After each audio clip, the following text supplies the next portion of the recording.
Furia es una serie que nació de una especie de vocación. Tiene muchísimo que ver con una especie de proceso que me ha acompañado prácticamente toda la vida. O sea, yo desde que comencé, o sea, he cumplido este año 60 años y formo parte de la generación muy cultivada en la segunda mitad del siglo XX, en los años 80, 90 y tal, donde todavía conservábamos una idea del audiovisual que tenía que ver con el alto cine, con las cosas que habíamos mamado cuando vimos a Fellini o cuando nos metimos en cine estudios, o con la idea de la sala oscura, de la narración fílmica desde la idea elevada del gran cine y todo eso.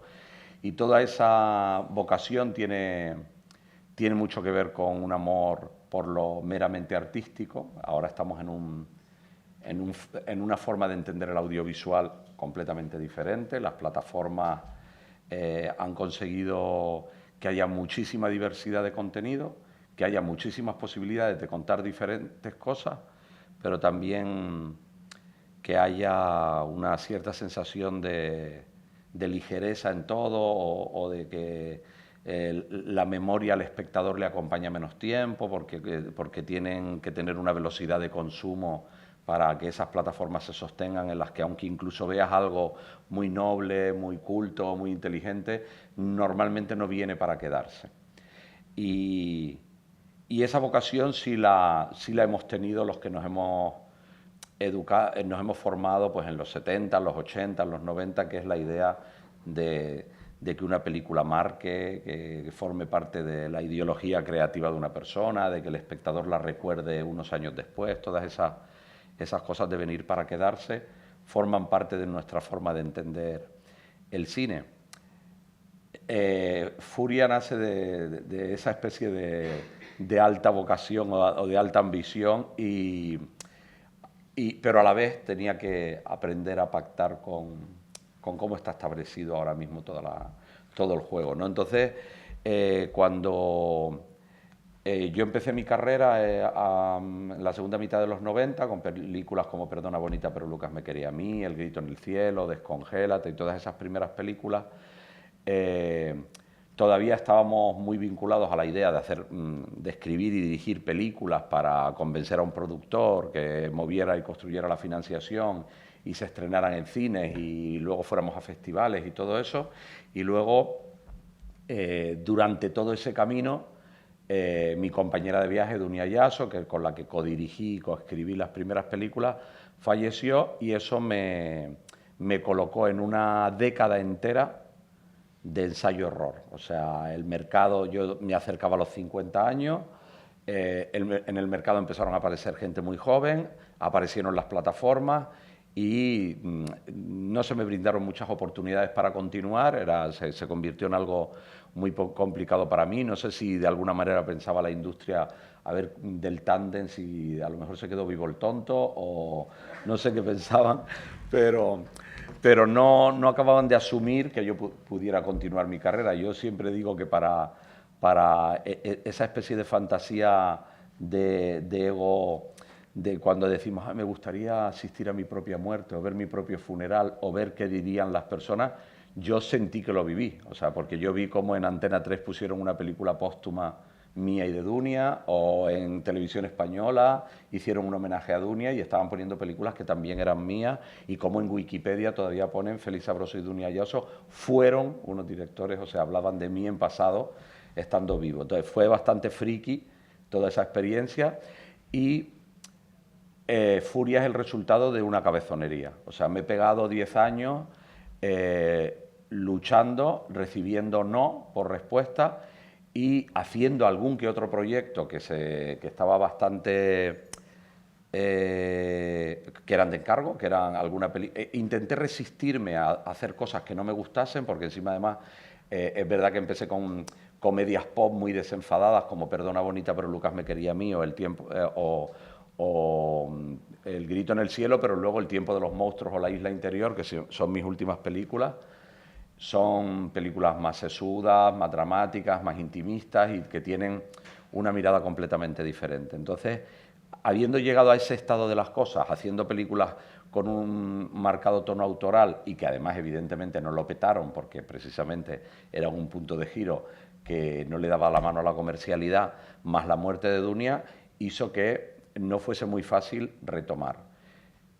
Practiqué otras labores como ser productor ejecutivo en Telecinco, de jefe de contenidos de series y leyendo contenidos de otros, hice teatro, hice un montón de cosas para poder sostenerme mientras mantenía elevado mi ilusión por volver a ser ficción con esta mirada más personal y más tal. En esos 11 años he tenido fases de desarrollo con Netflix de un proyecto que cuando ya me habían pagado los 3 primeros guiones decidieron que era muy nicho, que era eso, muy autoral o muy arriesgado y que lo metieron en un cajón y no se hizo. Luego hice lo mismo con otra productora en fase de desarrollo con Amazon. Estuve desarrollando un proyecto que a mí, no sé, me encantaban. Los dos tenían una línea como esta, pero también lo mismo. Después de un año entero de trabajo, lo metieron en un cajón y no se hizo. E incluso gente de mi entorno me decía, Félix, no, sigue viviendo del teatro o sigue viviendo de escribir por encargo para otros, porque he escrito por encargo para, no sé, para los Javis en Veneno o para otras personas, o dirigiendo por encargo cosas, porque, digamos, esta especie de fantasía autoral o de... Pero a mí me pasaba una cosa muy esencial y muy básica, que es que yo soy inmensamente feliz cuando estoy rodando algo que he escrito yo, que me lo he currado yo y que lo he levantado yo. Y entonces, como al final de lo que se trata es de la búsqueda de la felicidad, pues yo seguí R que R hasta que he conseguido que alguien me dijera que sí, que fue HBO. Y ha sido un periplo en el que la invitación al no ha estado constante, ha sido constante, porque durante el año entero en que he estado en fase de desarrollo de los guiones de Furia, el casting y todo eso, HBO cambió de marca, se convirtió en Max, luego volvió a HBO Max, cambió de jefes y en todo ese proceso habían cruces de opiniones constantes acerca de un proyecto que ya estaba aprobado y que ya se iba a rodar y que se coqueteó con la posibilidad de que se cayese, pero supongo que por edad tuve el músculo suficiente de mantenerme en la tormenta hasta que por fin pude rodarla. Yo estaba convencido de que este proyecto tenía un combinado perfecto de mi mirada personal y de mi mirada autoral con un circo de 4 pistas, porque hay muchísimas actrices muy potentes, porque lo que cuenta está lleno de puntos de giro, de sorpresas, hay ritmo, tal, y entonces yo estaba convencido de que la cosa, cuando la viesen hecha, iba a gustar. ¿Por qué cuento todo esto desde mi primera comunión hasta nuestros días? Porque es la base esencial de mi estructura mental a la hora de escribir y a la hora de trabajar. O sea, no, a mí la palabra masterclass me impresiona muchísimo. He dado muchas charlas, he hecho muchas entrevistas, pero la idea de la maestría no se ha instalado todavía en mí. Sigo teniendo el entusiasmo de las primeras veces, para bien y para mal.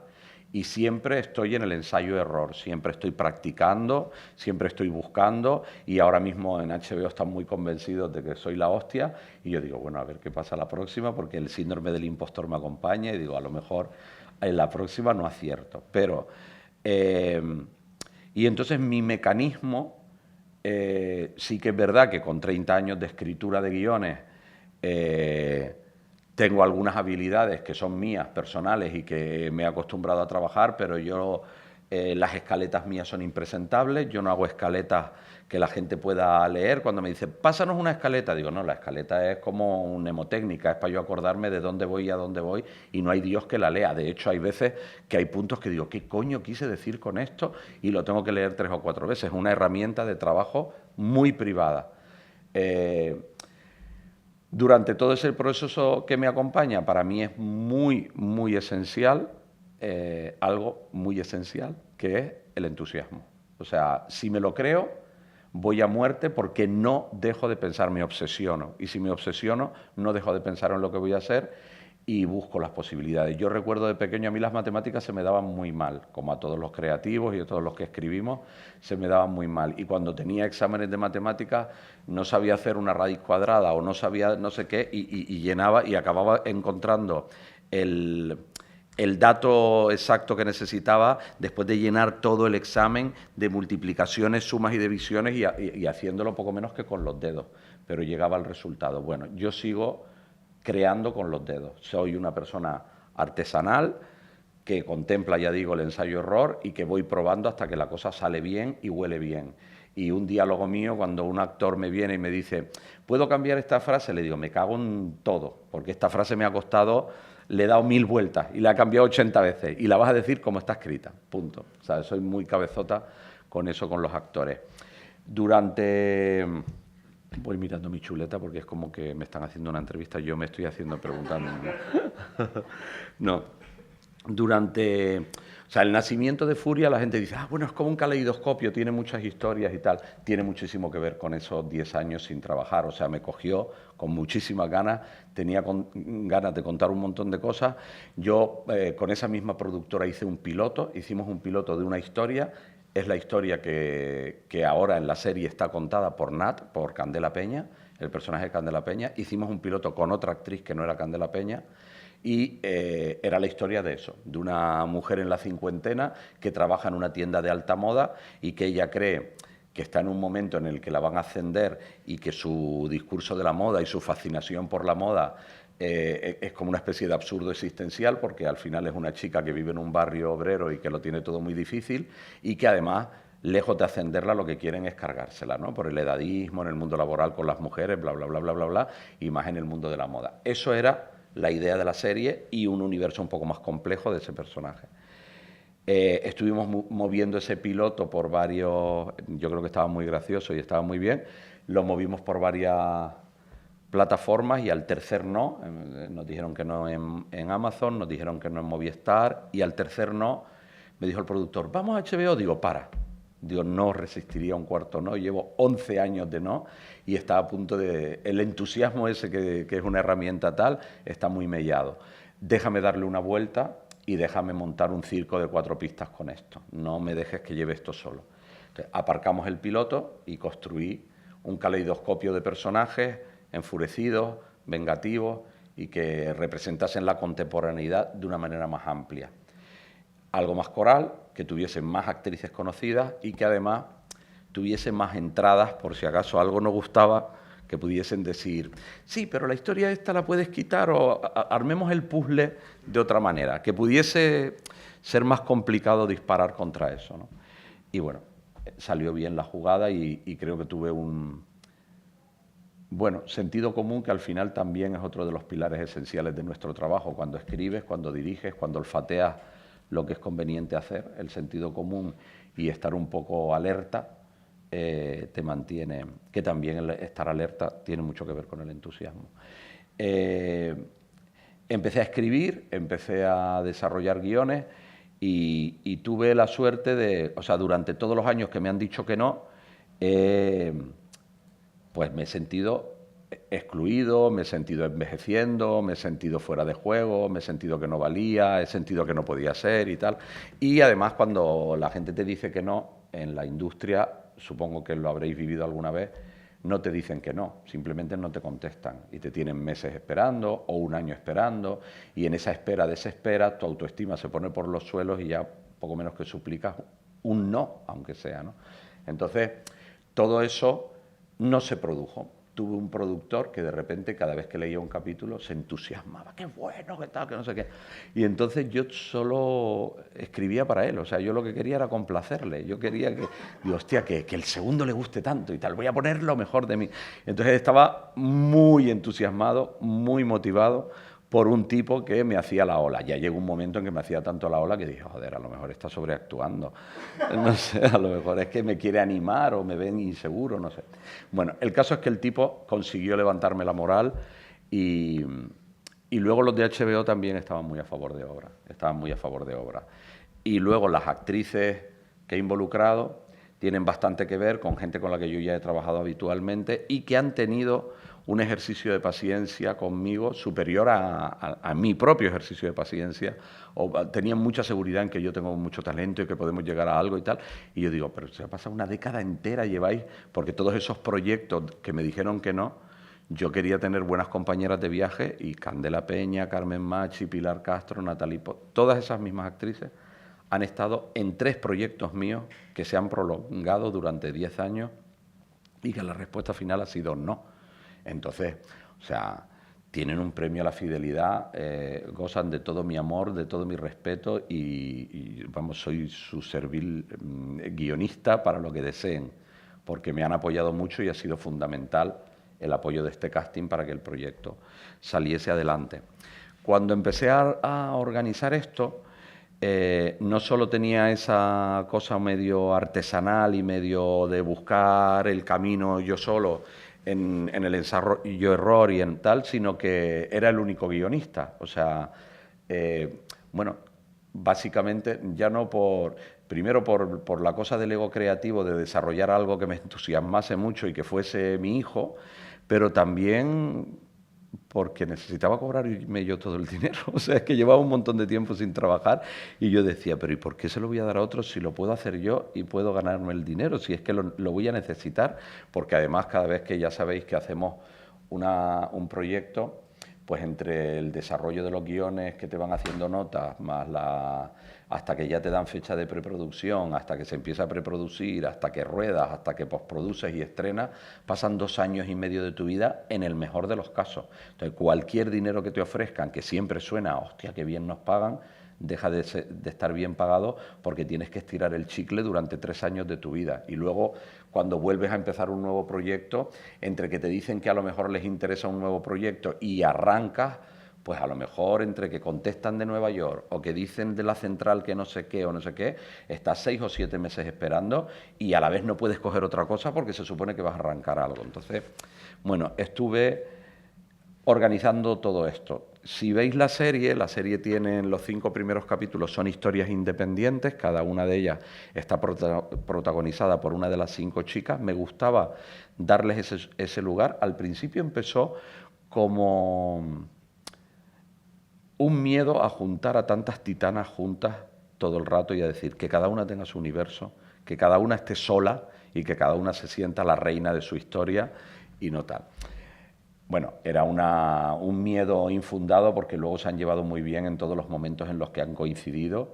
No sé si hubiera sido igual si hubieran coincidido muchos más, pero creo que ha habido mucha sororidad, han sido buenas compañeras y han apoyado mucho la serie en todos los sentidos. O sea que era un miedo mío, porque también estoy educado en el miedo, porque también soy del siglo XX y la culpa y el miedo está ahí siempre. Pero empezó por eso, pero también me gustaba la idea de darles un universo y el reto, yo se los conté así a los de HBO, contado sonaba muy bien, digo, son 5 historias independientes que se van cruzando entre sí porque suceden simultáneamente y luego en los 3 últimos capítulos ya se funden.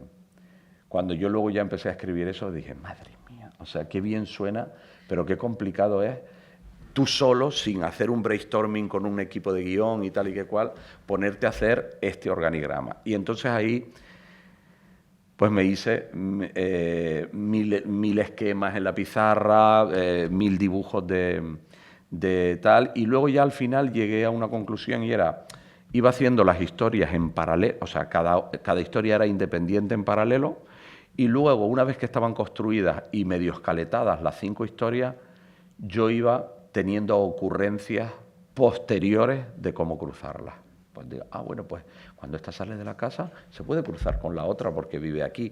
O cuando esta necesita llamar a no sé qué, pues que no llame a la policía, que llame a su amiga, tal, no sé qué. Entonces, todos esos cruces, muchos de ellos surgieron después. Eso que parece que es, joder, qué hábil estructura tan compleja, fue puramente artesanal. Esto es como cuando en la arquitectura vemos un edificio de lejos y decimos, madre mía, qué complejidad. Bueno, pues el señor lo habrá hecho primero una planta y luego la otra, y desde dentro no tienes esa perspectiva, sino que está dotado de una intuición de que la cosa va sirviendo y que desde la perspectiva lo puedes analizar bien. Yo, cuando escribí los guiones, los hice así. O sea, fui haciendo primero las historias y luego viendo las posibilidades de coincidencia. De hecho, en HBO, cuando leyeron los capítulos, me dijeron, ¿no podrías hacerlas coincidir un poco más?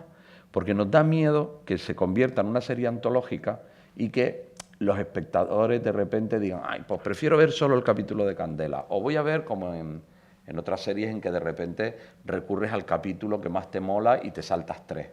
Y yo dije, bueno, hay una cronología, no deberían saltárselo porque hay tal. Tuve que aumentar el número de cruces de personajes y añadí, pues no sé, como 10 o 11 secuencias. Los productores se llevaban las manos a la cabeza porque el presupuesto era ajustado y implicaba rodar más secuencias y tal, pero añadimos, y además luego yo estaba muy empeñado en añadir secuencias, pero no en quitar secuencias. Entonces fue como una lucha. Es verdad que con todo eso y el entusiasmo, porque el entusiasmo me mantuvo todo el rato pensando en la serie durante muchos meses, todo el rato pensando en las historias, y cuando estás todo el rato pensando se te ocurren más cosas. Cuando todo el rato estás pensando se te ocurren más cosas. Luego tienes a tus familiares alrededor y a tu pareja que te dice, ¿pero me estás escuchando? No. Y todo se convirtió en un ruido para mí. La gente que me hablaba era un ruido, porque yo siempre tenía una línea de pensamiento que eran los cruces de los personajes y todo eso. Cuando empecé a escribir,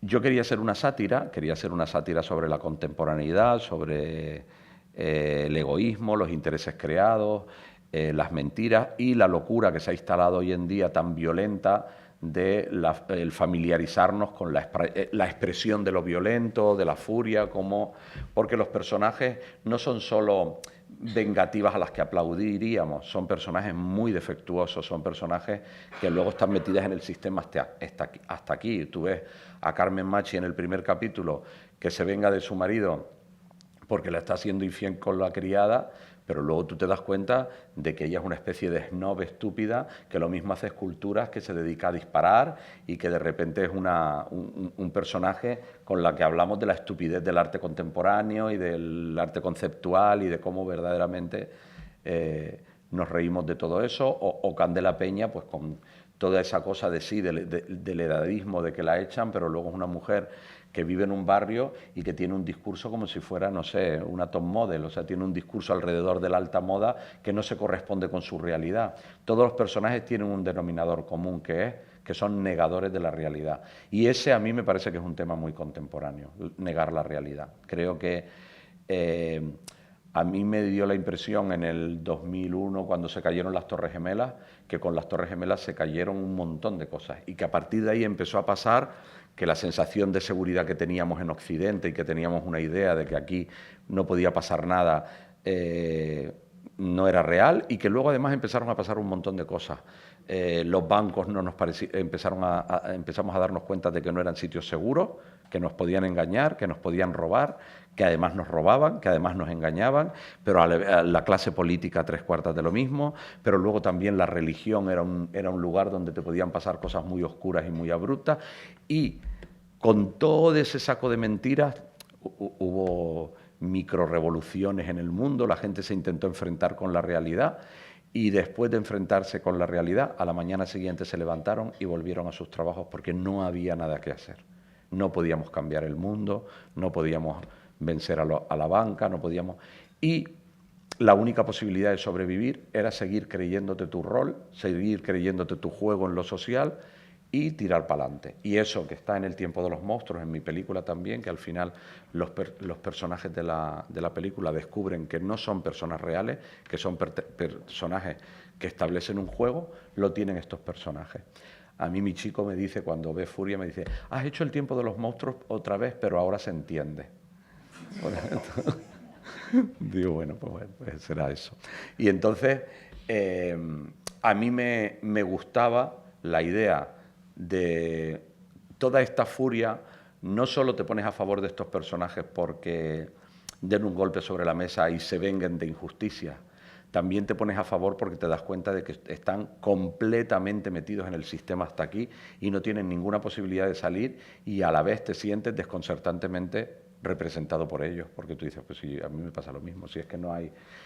hasta la cocinera vegana, que luego es una que se está pinchando todo el rato para luchar contra la juventud, o todos los personajes tienen eso, ¿no? Tienen esa negación de la realidad, o la actriz que ha vivido el destape y que ha vivido tal y que de repente le van a dar un premio y de verdad cree que yendo a un festival y recibiendo un premio, ahora aprovechando la reivindicación de las mujeres con el Me Too y todo eso, que verdaderamente cree que va a volver al cine y que va a volver a tal, y no se da cuenta de que al final nada es lo que parece y todo es más cutre de lo que es, y al final la están usando como la habían usado en la época del Destape y todo eso.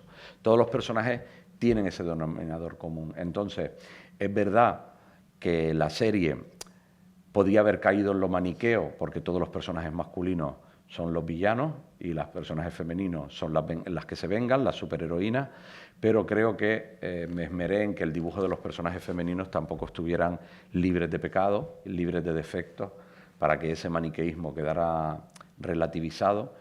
Y luego tampoco me asustó llevar las situaciones al límite mientras escribía, porque pretendía ser una sátira que estuviera tocando la línea roja todo el rato, que como recurso de estilo la exageración fuera uno de los elementos esenciales. Eso fue consciente y lo hice así. Y también fue una especie de venganza o de reivindicación personal, porque mi primer cine era exagerado. O sea, Perdona bonita, pero Lucas me quería a mí, El grito en el cielo, esas películas estaban en la exageración de un canario que acababa de llegar a Madrid, que eran los 90, donde todo era más es más, donde la hombrera era más grande que en los 80, el pendiente era más grande que en los 80, el dinero no solo había que tenerlo, sino que aparentarlo, y donde todo era muy exagerado, y yo, como señal de los tiempos, pues me convertí en un cineasta exagerado. Y entonces, como me dieron mucho no y me dieron mucha paliza, dije, pues voy a hacer una obra exagerada que conecte con lo primero que hice, pero ahora tengo la experiencia suficiente para detectar la línea roja y no pasarla, y trabajar mucho con las actrices la naturalidad. Entonces, toda esa hipérbole que tiene la serie está sostenida por actrices que lo hacen de verdad, que lo construyen de verdad y que transmiten la verdad. Ese es el truco. Yo siempre pienso, es verdad que hay muchas películas interesantísimas y que yo amo, que están completamente posadas en la realidad, con muchísimo compromiso con la realidad, y que son muy sutiles y que no utilizan la hipérbole como la he utilizado yo, y que son magníficas. Pero a mí me gusta que el cine o que la ficción retrate lo extraordinario y que el espectador sea luego capaz de creérselo, que tú digas, venga, voy a ser capaz de llegar muy lejos, y que luego a la vez el espectador, mientras lo vea, no diga, te has pasado 4 pueblos, esto no hay quien se lo trague. Ese ejercicio implica una intencionalidad. Para mí es muy intencionada la serie, tiene intención en el tono de los diálogos. Por ejemplo, los diálogos fueron muy puestos en duda cuando empezaron a leer en HBO los primeros guiones. Les hacía gracia, les gustaban, pero me decían, eres muy pedante, la gente no habla así. Y yo dije, bueno, la gente no tiene que hablar en la ficción, no necesariamente se tiene que hablar como en la realidad. O sea, la realidad tiene unos parámetros, en la realidad también en la realidad hacemos cosas que si las escribiésemos no funcionarían, porque en la realidad somos reiterativos, en realidad decimos las cosas una y otra vez, construimos las frases a veces muy mal, y nosotros los guionistas rematamos los diálogos no para que sean realistas, sino para que sean verosímiles, para que resulten creíbles. Pero a mí me gustaba la idea precisamente por la sátira, ya que todos los personajes hablaban de un mundo que se desmorona, y de un mundo que además es occidental, porque está la alta moda, el arte contemporáneo, los problemas de la especulación inmobiliaria, todos los elementos que tienen muchísimo que ver con nuestro universo, el universo occidental, y lo despiadado de la cultura neoliberal y del capitalismo feroz en el que estamos viviendo, pero que a la vez estamos ahí, no estamos en otro sitio. Todo eso yo intenté construirlo desde un lugar que fuera muy satírico, y los personajes tienen, no sé, tienen un montón de frases. Pues Candela Peña, por ejemplo, cuando llegó y empezó a leerme las primeras frases, me decía, pero es que esto no hay quien lo diga. Digo, dilo. No pienses en cómo lo tienes que decir, dilo, suéltalo, tíralo. Y luego ya cuando empezó a tal, le empezó a divertir la jugada y yo le digo, no te preocupes, vamos hablando de cuál es la intención y tú trabajas la intención al margen de la palabra, como si estuvieras hablando en otro idioma. Si te encuentras con un texto de Lope de Vega y viene en verso, no se te ocurriría romper el verso para naturalizarlo. Digo, y esa situación incómoda en la que te vas a mover, porque te mueves en la incomodidad, de que algo no se pega a tu piel o que no es, esa expresión horrorosa de no es tu zona de confort, pues ahí aparece el personaje, porque te obliga a estar alerta, te obliga a estar despierta defendiendo a ese personaje porque tú no te ves ahí. Es como cuando tú dices, si me pongo un tacón camino de otra manera, pues claro, porque va incómoda. Porque ir con tacones es incomodísimo, entonces ya te obliga a menearte y a moverte de otra manera y te ayuda a construir un personaje, como una peluca. Cuando dicen las actrices, yo cuando me pongo una peluca me cuesta menos hacer un personaje, digo, claro, porque te están apretando la cabeza así. Entonces tú sabes que no eres tú y a partir de ahí puedes construir. La incomodidad es un lugar para el actor. Estos actores que dicen, no, tú acomódalo a ti, pues estás muerto. O sea, quiero decir, un actor, la esencial ambición de un actor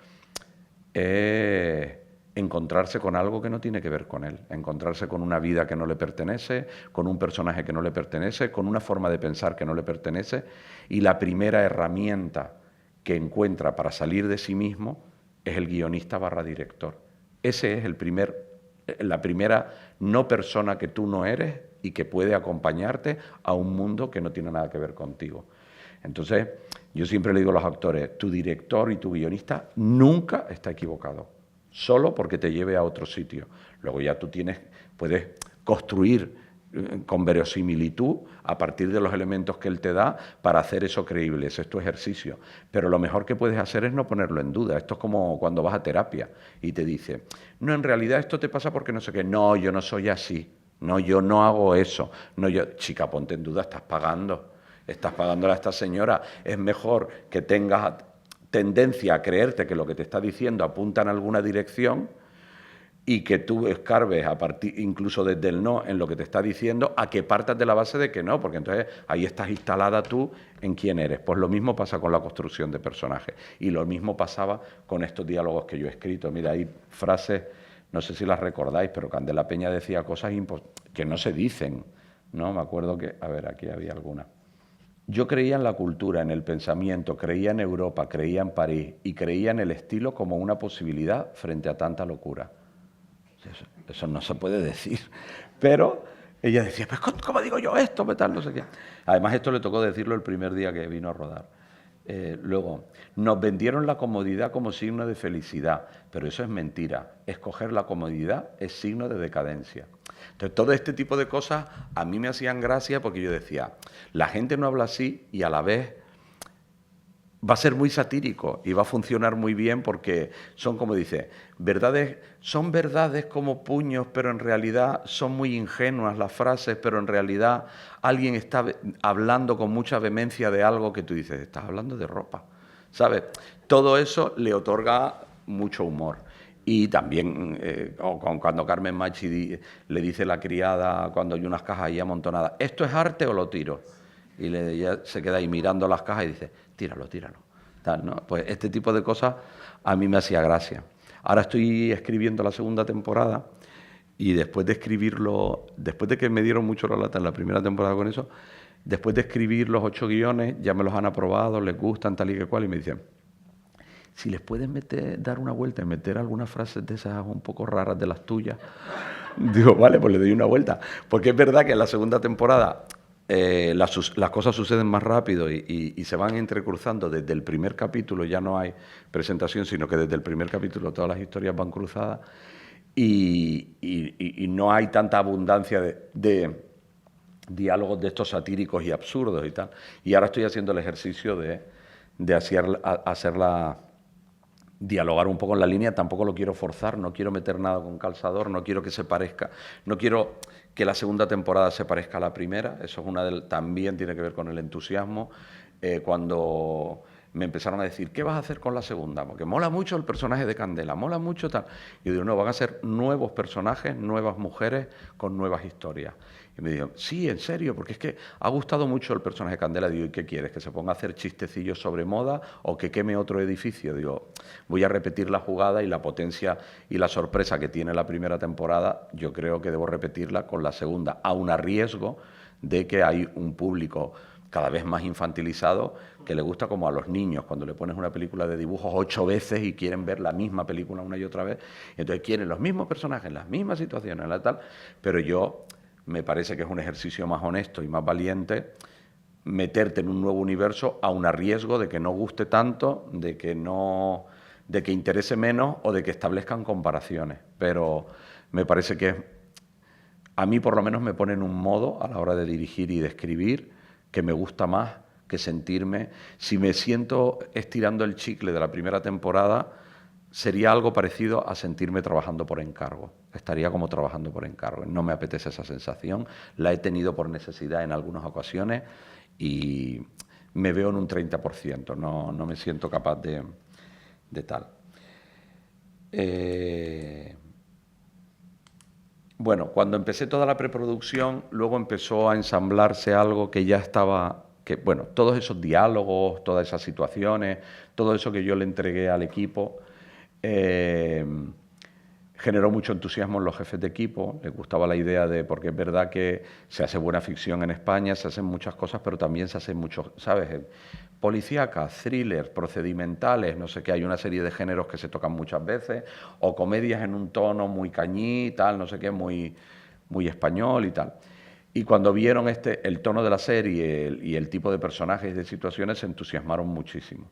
Y luego les dije que necesitábamos también llegar hasta la línea roja en el aspecto formal. Yo quería que la serie, cuando se viese, no tuviésemos la sensación de estar viendo...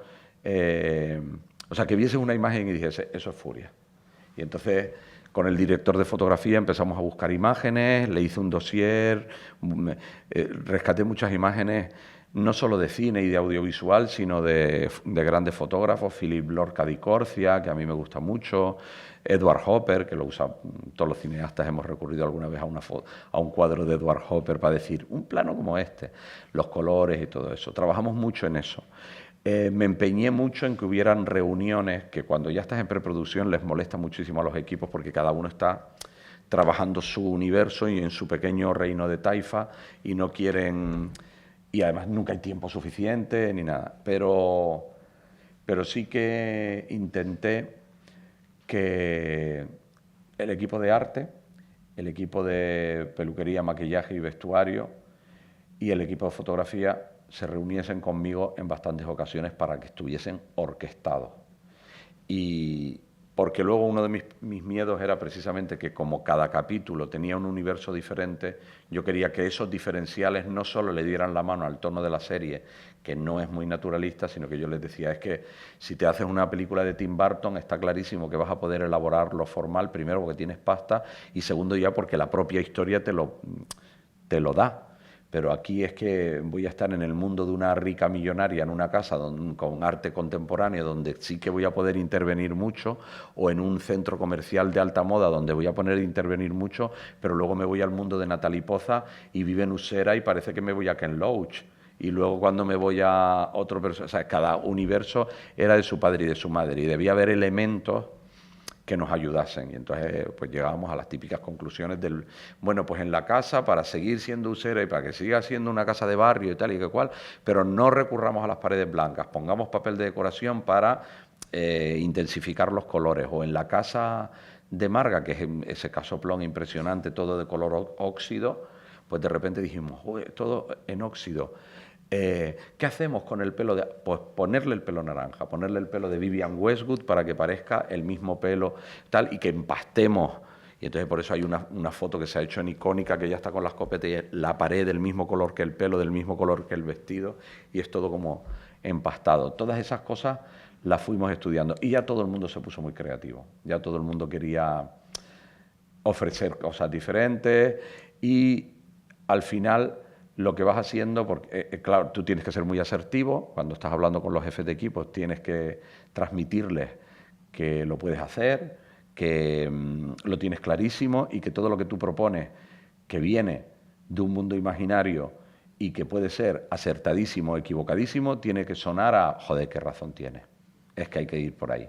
Y entonces fui construyendo con los jefes de equipo todo ese universo, contemplando la posibilidad de que me estuviese equivocando o de que estuviese demasiado pasado de rosca y tal, y luego a la vez ajustando el dial, porque claro, a veces se venían arriba porque pensaban, a Félix le encanta la exageración y de repente le hacían, pues yo que sé, hubo un día del rodaje que la maquilladora cuando estaba Carmen Machi pintando el cuadro en el suelo, ese gigante, le hizo como, vamos, un quimera en la cara a Carmen Machi que le hizo unos ojos con unas rayas y unos puntos y unos lunares y unas cosas, y cuando yo la vi le dije, es broma, ¿no? No, ¿por qué no te gusta? Digo, a ver, está en su casa pintando, o sea, no... Entonces, claro, yo les decía, digo, chicos, no pasa nada, digo, me encanta que probéis, pero yo tengo que tener el sentido común de ir ajustando el dial y diciendo, aquí sí, aquí te has quedado corta, aquí te has pasado, para que la cosa entre bien por los ojos. Y en algunas a lo mejor habré sido menos arriesgado y podría haberme pasado más, y en otras tal, pero hemos ido ajustando así. Y así fuimos construyendo durante toda la preproducción. Es verdad que los productores, Teddy Villalba y Santi Botello, que son los productores de la serie, creyeron en la posición, y luego hasta el músico que contratamos, que es un tío con mucha formación clásica, Aitor Echevarría, pero que también domina la música electrónica, pudo crear un universo de distorsiones, de sonido electrónico, de voces mezcladas con sonido y tal, que tenían personalidad, que tenían elemento diferenciador. Entonces fuimos sumando todos los elementos y la cosa fue construyéndose a favor. Y hemos ido creando un modo de hacer que ahora tengo la suerte de que voy a contar con el mismo equipo para la segunda temporada. La segunda temporada, ya digo, son nuevas historias, no puedo contar nada de ella. Y bueno, luego, durante todo el proceso, nosotros, todo el mundo nos ha dicho, claro, es que con un presupuesto de HBO, claro, has podido... No hemos tenido un gran presupuesto. Lo que hemos es trabajado como enanos para sacar el proyecto adelante. Una serie de media hora con clave satírica, humorística, tal, no sé qué, no sé cuánto, no tiene un gran presupuesto. Tenía un presupuesto medio normal de las series de plataforma para media hora, y teniendo en cuenta que el casting que teníamos era bastante coral y bastante caro, yo creo que lo hemos hecho bien. De hecho, yo creo que ellas mismas también, entusiasmadas por el proyecto, han ajustado la realidad de sus cachés y todo eso para que la cosa pudiese salir adelante. O sea que era todo de lo mismo del principio, basado en el entusiasmo, y ahora estamos intentando convencerles de que no nos pidan entusiasmo siempre y que nos paguen un poco mejor para poder hacer más cosas, pero hay bastante fe en el proyecto y en la línea editorial que he creado con Furia, y creo que por lo pronto voy a poder seguir creando mundos así que me divierten a mí y que no solo me divierte hacer, sino que me divierte mucho compartir. Yo creo que lo he contado todo. Bueno, todo lo que tuvo que ver con el envoltorio formal, el marketing, esas bocas que hicieron esa cartelería que eran como muy abstractas, que tuvieron, además asumieron el riesgo los de marketing de no usar las caras de las actrices teniendo tanto gancho en un primer cartel, pero luego ya sí en distintas versiones del cartel o en distintos momentos. A mí me alucinó, a mí me flipó, me pareció que el departamento de marketing de HBO tiró la casa por la ventana, hizo una campaña muy sólida, muy arriesgada, y que creo que le daba la mano al riesgo que también asumía la serie, y creo que nos han acompañado muy bien en ese sentido. Ha habido buen diálogo entre nosotros. Los departamentos de marketing... Normalmente el director barra creador se convierte en una mosca cojonera, porque es una persona que opina y que no necesariamente tiene por qué saber de diseño de carteles, ni de diseño gráfico, ni de nada, pero en general hubo muy buen entendimiento. Me he encontrado eso no solo con el equipo de HBO, sino con los jefes de equipo. Ha sido bastante fluido y bastante feliz todo el proceso, y creo que tiene que ver con esos 11 años de no, no, no, no. Entonces me decían, es que claro, que bien se trabaja contigo, es que estás de tan buen humor. Digo, ¿cómo no voy a estar de buen humor? Si me ha salido. O sea, si me han dicho que sí. O sea, es que estoy, quiero decir, cada día que iba al rodaje para mí era una fiesta. Encontrarme con esas actrices, encontrarme con todo un equipo que estaba delante de mí esperando que yo dijese para ellos intentar complacerme, era como yo solo daba las gracias todo el rato. Entonces, claro, se fue creando un ambiente muy creativo y muy divertido, que espero que se sostenga en la segunda temporada. Yo más o menos he terminado, me encantaría que me preguntaseis de todo, lo que queráis. No sé, me podéis preguntar incluso cosas incómodas, intrahistoria, chismes de rodaje. soy, soy un boca chancla, no tengo filtro. Dime. Yo querría saber si a raíz del éxito y del posicionamiento de Furia, estos dos proyectos que has comentado, que sufrieron de los nos constantes para Netflix y para Amazon, ¿hay alguna manera de que, entre comillas, de haberte dicho que no y se pueda reflotar? Yo lo he pensado, porque de hecho me gusta mucho, o sea, quiero decir, hay uno que me gusta muchísimo, que es un thriller casi de terror, que empieza siendo en blanco y negro y que a medida que va avanzando se hace en color, y que es todo, se supone que es una especie de sistema totalitario en los años 60, y lo ves que no tengo filtro, o sea, estoy contando un proyecto que no se ha hecho. Pero bueno, me dijeron que no, que coño, me dijeron que no, o sea que lo puedo decir. Eh, y todo el rato se ve que hay un sistema opresivo y tal, y por el color y por cómo es el universo, da la impresión de que es en los años 60, y a medida que va avanzando la historia te das cuenta de que no es en los años 60, sino que es en un futuro distópico, y que en el que se han prohibido la comunicación, o sea, se han prohibido las redes. No hay internet, está completamente prohibido porque se ha convertido en un elemento subversivo, y entonces se vuelve un mundo digital en el que pues hay grandes empresas y corporaciones donde tienen inscritos a todo el mundo y vigilados a todo el mundo, pero hay ficheros gigantes porque no hay ordenadores, no existen ordenadores, y hay una especie de grupo de resistencia que está intentando reinstaurar la red, porque es la manera de que todo el mundo se comunique, todo el mundo pueda volver a enterarse de lo que está pasando y todo eso. Entonces, y luego además se da como la vuelta, porque por un lado parece que prohibieron Internet como un ejercicio casi de libertad para que la gente volviera a leer, para que la gente volviera tal, porque nos habíamos estupidizado, porque lo que sucedía en las redes en realidad nos había alejado, y luego acabó convirtiéndose como en un elemento de control. Y todo es con un núcleo familiar en el que van pasando las cosas. Y a mí me encantaba porque era muy de terror, tenía un punto así como muy thriller de terror y tal. Y a mí me gustaba mucho. Y estuve escribiendo bastante sobre esa serie. Esa me hubiera encantado que se hiciera. Y luego también hice otra con Netflix, que era 5 mujeres también con historias entrecruzadas, con problemas muy comunes, desde el descubrimiento de una infidelidad a distintos problemas comunes, así en personajes femeninos, pero todo sucedía, y cuando arrancaban todos sus conflictos así personales, laborales, personales, sentimentales, de salud, tal, no sé qué, no sé cuánto, en televisión se anunciaba que quedaban 8 días para que un meteorito chocara contra la Tierra y que iba a ser letal. Y entonces es como todos esos personajes muy, muy satíricos van, que luego 2 años después se hizo Don't Look Up. Cuando yo hice esa serie, luego salió Don't Look Up, que yo dije, hostia, qué coincidencia, pero todos esos personajes están completamente instalados en sus conflictos y no acaban de asumir que va a haber un meteorito que va a acabar con todo, ¿no? Y entonces como se van interrelacionando con sus conflictos, con la presión de que quedan 8 días para resolver o para lo que sea, ¿no? Esa serie estaba guay también. Pero bueno, a lo mejor va y me llaman y me dicen, oye, remontamos esto. Yo ahora la verdad que estoy casado con HBO, porque voy a hacer Furia 2 y me han aprobado otra serie. Entonces bueno, que está en fase de desarrollo. Ya he escrito los guiones, pero están ahora opinando y todo eso. Están en fase de opinión. Decías que cuando Carmen Machi está pintándose en el suelo, le habían puesto primero más maquillaje y que está en su casa.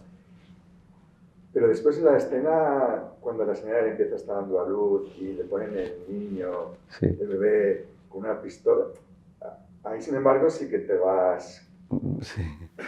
Sí, bueno, eso era como ella, si te fijas en la obra de Carmen Machi, son todos niños y armas. Toda su obra es eso, que a mí me hacía gracia que algo que pudiera parecer conceptualmente tan combativo, comprometido, social, lo hiciera una multimillonaria aficionada al tiro. Y los dos temas le vienen como tangencialmente, una porque además es aficionada al tiro y otra porque acaba, con toda esa crítica a lo del embarazo subrogado y tal igual, acaba queriendo tener un hijo por medio de su criada y todo eso. Entonces, su supertema en su obra eran niños y armas. Entonces, cuando nace ese bebé, que se supone que además es el instrumento que utiliza la asistenta para decir, vale, vuelvo a casa, pero al niño le tienes que dar apellidos, es un instrumento, ese niño es para la estabilidad económica de ella y del niño y todo eso, el niño nace armado, el niño nace a punta de pistola, ¿no? Es como los intereses y el mundo podrido, tal. Era como una metáfora visual, una cosa que visualmente nos encantó hacer, que además se le ocurre, mi chico, Yao Fornés, es codirector de algunos capítulos, y eso se le ocurrió a él. Dice, molaría mucho que cuando nace el niño tengamos un plano con la pistola.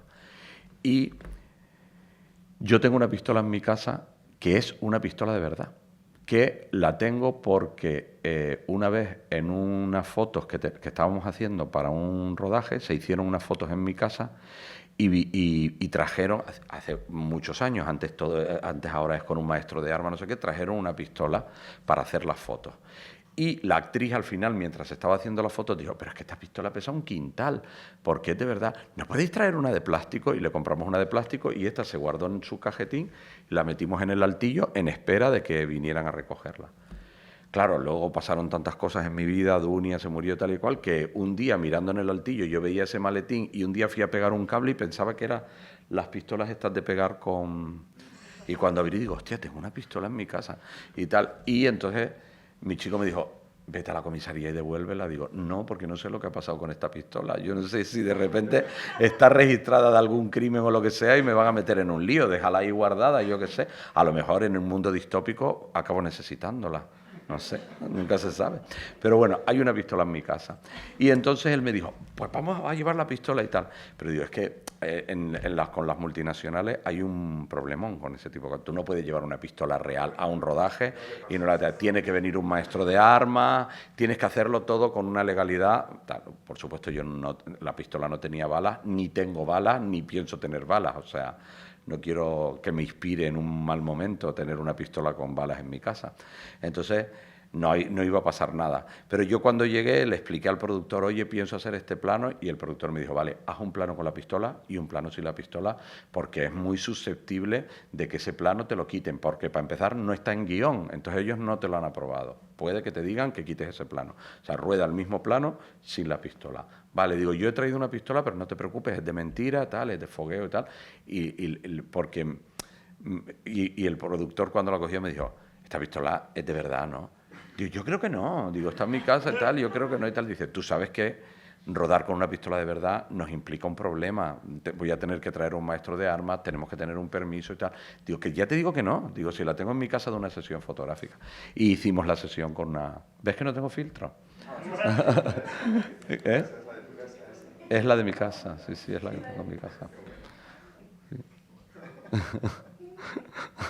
O sea, si se os ocurre entrar a robar en mi casa, que sepáis que tengo una pistola. Sí. Así fue lo de la pistola, la verdad. La verdad que Claudia Salas, la actriz que hace de asistenta, para mí es un descubrimiento. Está en la segunda temporada porque aunque son historias nuevas, hay un enlace con la primera temporada. Y las que repiten con un universo diferente, pero repiten, son Ana Torrent y Claudia Salas. Ellas dos van a estar en la segunda temporada también.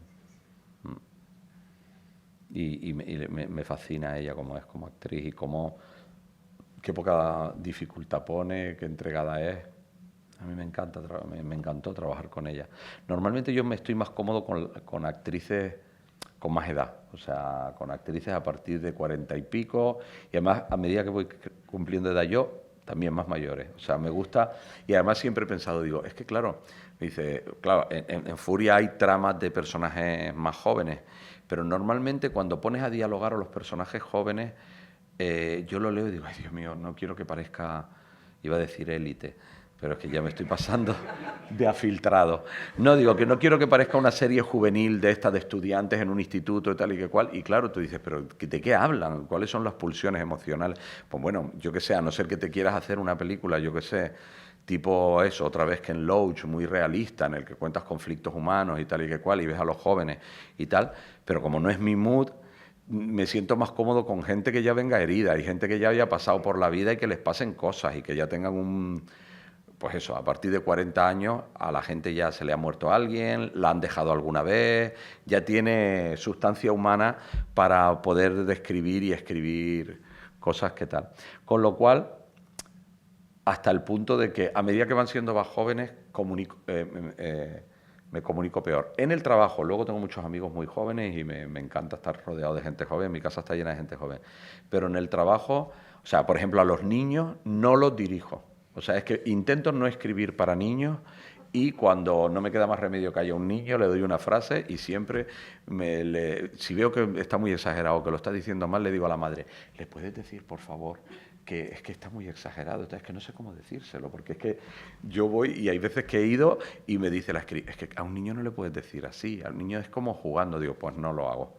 O sea, no lo hago. Se lo dices tú, se lo dice la script, se lo dice el ayudante de dirección, pero no los dirijo. Los trato con cariño, eso sí, pero no los dirijo. No.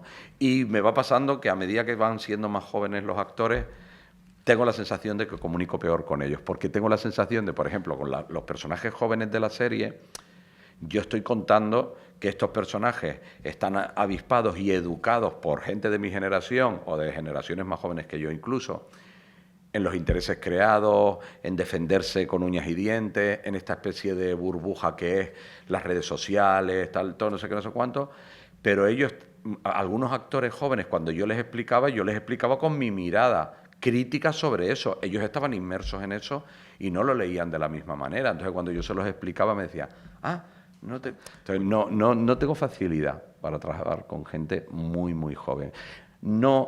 O sea, yo soy divertido en el rodaje porque estoy de muy buen humor, pero lúdico no sé si es la palabra. O sea, esa cosa de, bueno, vamos a hacerlo como jugando. No, como jugando no. El texto para mí es la Biblia. O sea, luego, si se lo traen aprendido y se lo saben de pe a pa, soy el primero que puedo decir, vamos a darle una vuelta a esta frase o vamos a improvisar un poco esto, tal, pero tengo que partir de la premisa de que ellos han entrado en la jugada con la disciplina de venir con la letra muy aprendida y con la jugada muy hecha. Has dicho que en la segunda temporada de Furia ibas a hacer que los capítulos estuvieran más entremezclados narrativamente y no tanto como presentación de cada personaje. Sí. ¿Eso ha significado, o sea, qué supone esto en la segunda temporada? ¿Es como más difícil narrativamente poder hacerlo? ¿Cambia también un poco cómo se va a rodar la serie? Mira, la primera vez que me lo propuso HBO, porque fue una idea de la plataforma, yo dije, qué pena, porque la estructura que tiene la primera temporada es una seña de identidad, historias independientes que se van cruzando y a partir del 6 se cruzan todas. Pero luego pensé, precisamente porque los 3 últimos capítulos ya se cruzan todos, mola mucho que cuando arranca la segunda temporada ya estemos en ese modo, ya estemos en cómo acabamos la primera temporada con las historias ya caminando en paralelo las 5 historias. Y luego cuando empecé a escribirlo y empecé a ver cómo resultaba, hubo una cosa que me incomodaba mucho, que era lo de la condensación expresiva. Cuando estás caminando con capítulos de media hora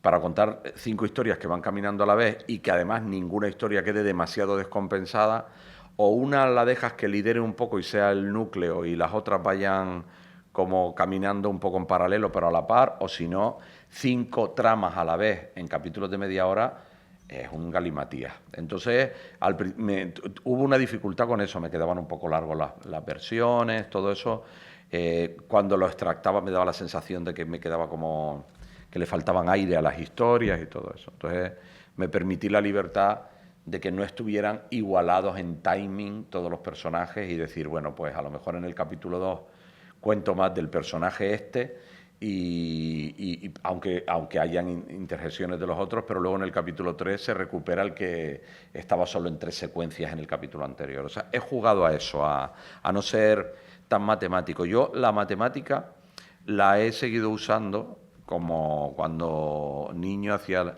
Yo todo lo contabilizo. O sea, mi forma de estructurar el espacio que es un guión y que es una estructura narrativa, yo muchas veces trabajo con una secretaria y le dicto, porque me viene muy bien. Primero, voy más rápido porque ella teclea con más habilidad que yo. Segundo, ella ya está habituada a trabajar el final draft y sabe sangrar los textos, todo eso. Y entonces yo estoy solo pensando en los personajes y en los diálogos y en las situaciones y tal y que cual, y no pierdo el hilo, digamos, inspirativo, voy como más rápido.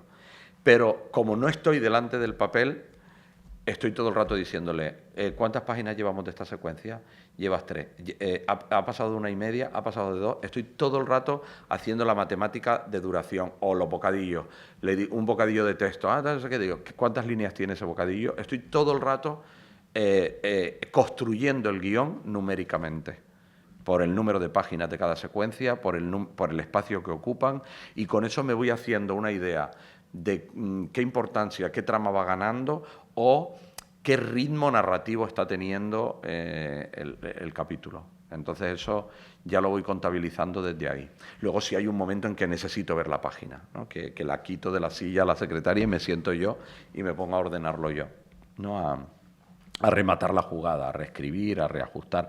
Y yo no sé, si sois guionistas, sabréis que la primera versión o empezar a escribir es bastante más doloroso, genera más resistencia, genera más conflicto que la reescritura. Cuando ya tienes una primera versión, ponerte a rematar diálogos, ponerte a darle vueltas a lo que ya está, es bastante más placentero y genera menos estrés o menos vértigo que escribir por primera vez. Entonces, como que me ahorro ese vértigo, porque además de síndrome del impostor soy una persona muy ansiosa, supero ese vértigo trabajando con una persona que encima además ella es también muy entusiasta mientras va escribiendo y dice, qué bonito esto, qué gracioso, tal. Entonces, esto tú dices, mira, ya tengo un primer espectador que está viendo cómo funciona lo que estoy escribiendo, y luego mi trabajo de remate, porque los remates es como los script doctors, ¿no? Los que analizan un guión son como listillos que se les han ocurrido cosas que a ti no se te han ocurrido porque ya las has hecho tú.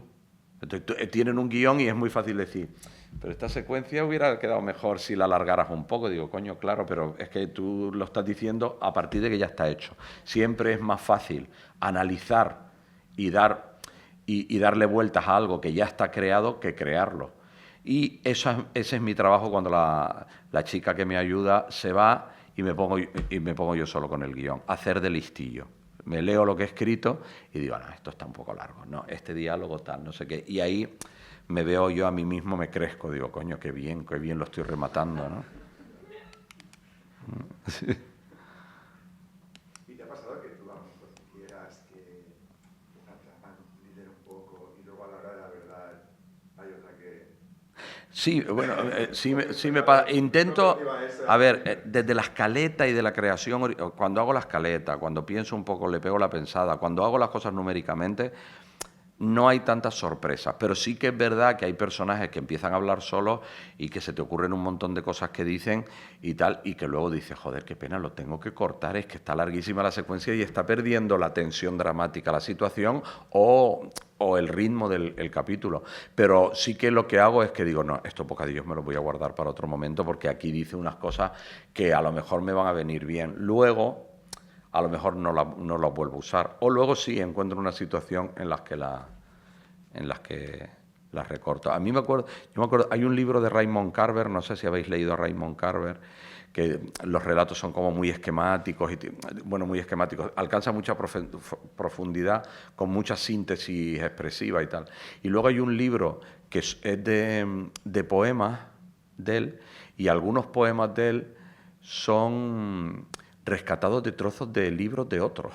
que de repente, pues yo qué sé, no sé si era de Tolstoy o de no sé qué, pero que saca un extracto de un libro que, sacado de contexto, transmite una sensación diferente o una idea diferente. Eso, yo tengo mucha carpeta de recortes de cosas que digo, ay, esto aislado suena muy bien, es casi como, ¿sabes? Como de repente este bocadillo aislado o este tal, y a lo mejor lo utilizo para diferentes cosas. Tenía una pregunta, porque hablabas de cómo escribías los guiones, y me llamó la atención, porque bueno, esto de que dictabas, pero digo, ¿qué haces previamente, si puedes contar? Digo, antes de ponerte a escribir el guión. No como digo, ay, no siempre trabajo con ella, a veces trabajo solo y escribo, claro. Pero he aprendido también a vocalizar adecuadamente para que el ordenador me oiga y para dictarle al ordenador. Y entonces también le dicto al ordenador los diálogos y tal. Pero empezás por una sinopsis, pasás a la sí, normalmente, mira, en la primera temporada he tenido un segundo guionista que escribió 2 capítulos de los 8, yo hice 6 y hay un guionista que hizo 2. Ese guionista partió de una sinopsis mía y yo con esa sinopsis le hice una escaleta. Entonces hizo el guión con una escaleta. Yo la sinopsis la tengo... A mí las sinopsis me parecen antipatiquísimas. Odio hacer sinopsis, pero siempre te las piden. O sea, en HBO, en ninguna plataforma te dicen, venga, vale, pues escríbeme el piloto, el primer capítulo, y tráeme la sinopsis de los 8 capítulos. Y tú dices, madre mía. Y cuando empiezo a hacer la sinopsis, siempre digo, a ver, las hago de una página, pero no hay manera, porque tú empiezas a escribir y es mentira. O sea, una sinopsis extractada en una sola página te ha generado un trabajo que te cagas, porque tú sí tienes que saber qué pasa, porque si no, no lo puedes redactar. Y luego a lo mejor tienes una sinopsis de 6 páginas o de 5 páginas y tú dices, ahora lo voy a extractar tipo IA en una paginita así. No, yo no uso la IA, no la uso porque además le tengo muchísima manía con lo del proceso. Me da miedo, tengo la edad perfecta para subnormalizarme si empiezo a usar la IA. Acabo de cumplir 60 años y digo, madre mía, si empiezo a usar la IA, me pueden pasar unas cosas en la cabeza que no, temo al ictus, no quiero que alguien piense por mí. Pero sí que extracto y tal. A mí, hacer la sinopsis, para mí es lo mismo que pegarle una pensada y tomar la decisión de qué va a suceder de pe a pa en un guión, y ya eso me resulta antipático. Me parece que es como una especie de autodisciplina represiva que me jode. Y luego, encima, tener que extractarlo también es un trabajo de eliminación que es como, para mí, se me hace durísimo. Porque luego, además, en una sinopsis, cuando describe situaciones, tú dices, y aquí se enfada muchísimo, y tú dices, pues es que no sirve de nada decir, y aquí la madre se enfada muchísimo con su hija. En una sinopsis no puedes decir más.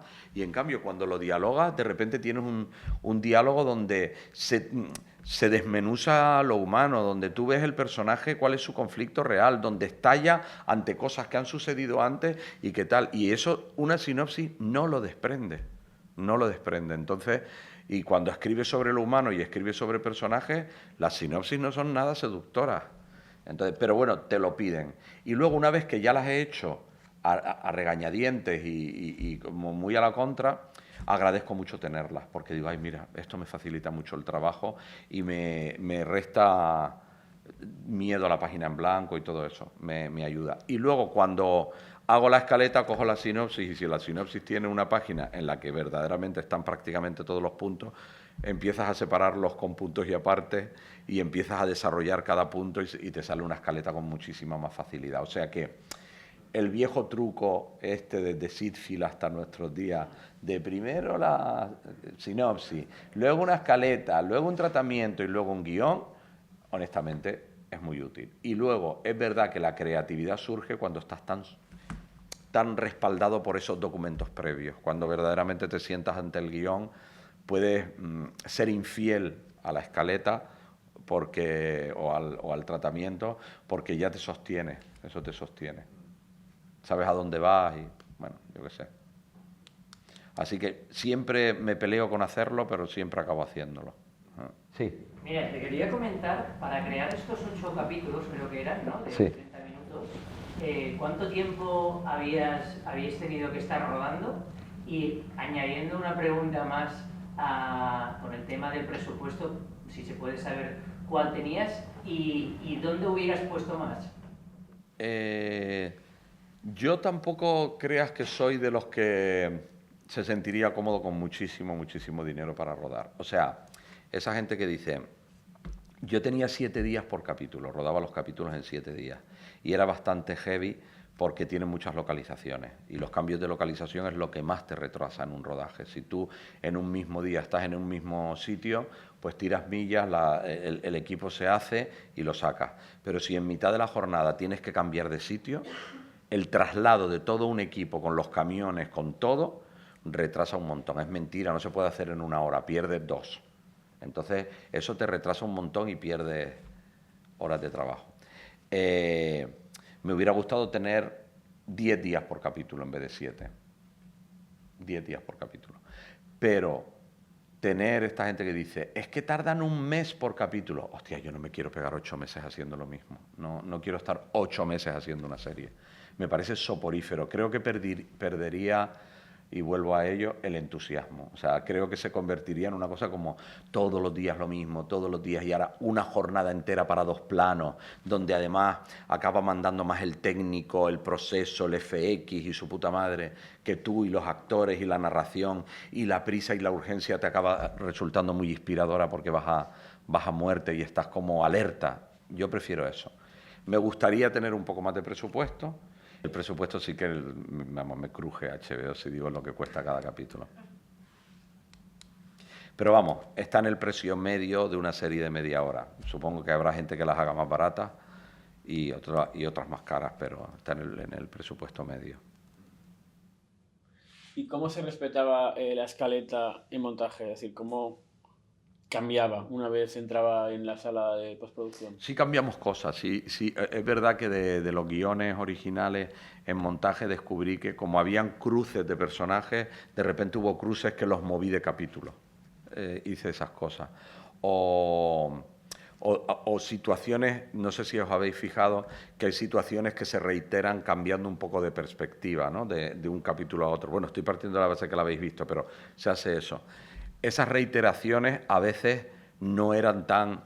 de repente HBO me decía cuando veían un primer montaje, oye, esto empieza cuando ella ya tal, vuelve a montar en el capítulo 2 cuando Candela le dice que no sé qué, vuelve a montar eso para que la gente sepa en qué día estamos, dónde vamos y qué es lo que se está provocando esta nueva situación. Y es verdad que lo añadía y me gustaba porque esa cosa como casi como de mantra o de repetición de estamos volviendo a ver la misma jugada, pero ahora vemos lo que genera esa situación en otro universo con otros personajes. Me gustó que me pidieran eso.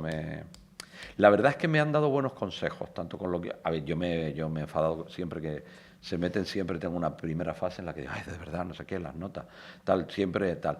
Yo procuro que no sea directo, yo siempre digo, mandarme las notas por escrito, hablármelo tal, para que ahorrarles la primera reacción que tengo, porque mi primera reacción es no, me pongo siempre como en el no.